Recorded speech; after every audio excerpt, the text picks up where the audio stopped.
O Conto Minha Gente, do livro Sagarana do Guimarães Rosa, ele pode parecer, em um primeiro momento, um conto menor, por causa que ele é mais desvelado na questão de enredo.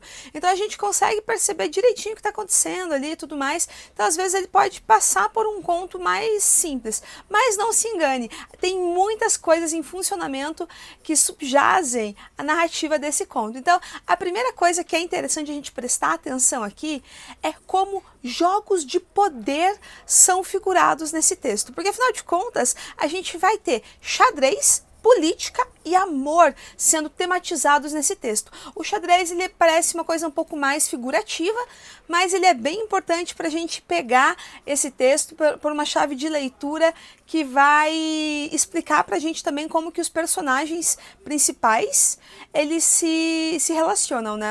O personagem principal vai ser o narrador também, né? Então é legal a gente dar uma olhada nessa questão do narrador de primeira pessoa, na confiabilidade dele, nessa questão do próprio narrador não perceber às vezes o que está acontecendo ou como ele está sendo manipulado.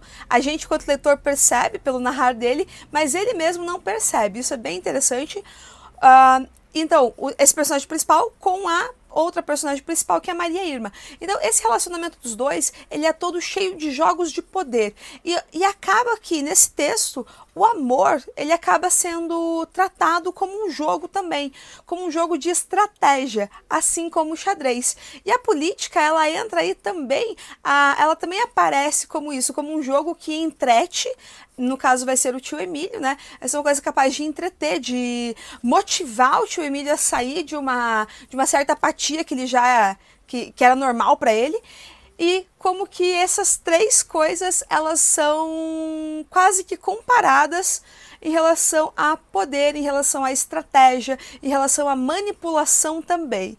Então é importante que no Conto Minha Gente, a gente vá lendo ele com uma pulga atrás da orelha. Quer dizer, não dá para acreditar completamente no que está sendo narrado, nos fatos narrados, porque são narrados por um narrador de primeira pessoa. E isso por si só já é o suficiente para tirar uma boa parte de credibilidade aí.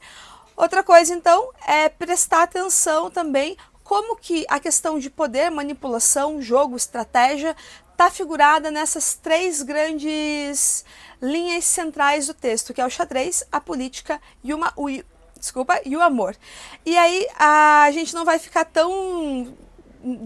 ser tão pego desprevenido pelo final do texto, que pode ser bem interessante, bem impressionante também. Então, o negócio é ficar esperto e não se deixar manipular, ao contrário do narrador personagem que se deixou. Então, essas são as chaves principais aqui para a gente entender o São Marcos de um ponto de vista que vai além do enredo que está dado para a gente.